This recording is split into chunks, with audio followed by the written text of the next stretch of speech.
പ്രിയപ്പെട്ട ഉസ്താദുമാരെ, പ്രിയപ്പെട്ട സുഹൃത്തുക്കളെ, അസ്സലാമു അലൈക്കും. ഞാൻ ഇന്ന് വന്നിട്ടുള്ളത് ഒരു മനുഷ്യൻക്ക് ഉണ്ടായിരിക്കേണ്ട ഏറ്റവും പ്രധാന കാര്യമാണ് മാനവികത എന്ന് പറയുന്നത്.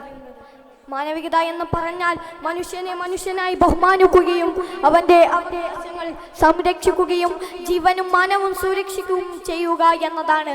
ഇന്ന് ഈ ലോകത്ത് ഹ്യൂമാനിറ്റി എന്ന പദം പലരും പലപ്പോഴും ഉപയോഗിക്കാറുണ്ട്. പക്ഷെ അത് പരിധിയില്ലാത്ത സ്വാതന്ത്ര്യത്തിൻ്റെയും മതബോധമില്ലാത്ത കാരുണ്യത്തിൻ്റെയും പേരിൽ മാത്രമാണ്. എന്നാൽ ഇസ്ലാമിലെ മാനവികതയെ അല്ലാഹു തആല തൻ്റെ നിയമങ്ങൾക്കുള്ളിൽ ഉൾപ്പെടുത്തിയതായി കാണുന്നുണ്ട്. അതിനാൽ അത് യാഥാർത്ഥ്യത്തിൽ സമതുലിതവും കാലതുലിതവും സർവദേശീയവുമാകുന്നു.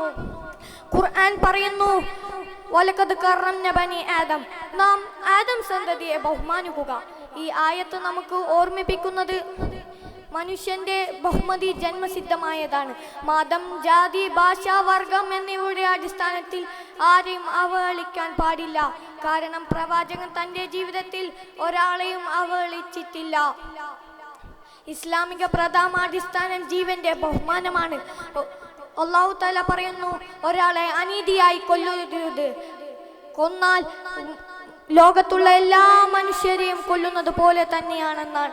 അല്ലാഹു തആല ഇതിൽ നിന്ന് ഉദ്ദേശിക്കുന്നത് ഒരു മനുഷ്യന്റെ ജീവന്റെ മൂല്യം എത്ര മഹത്വമാണ് എന്നതാണ്. രണ്ടാമത്തത് നീതിയാണ്.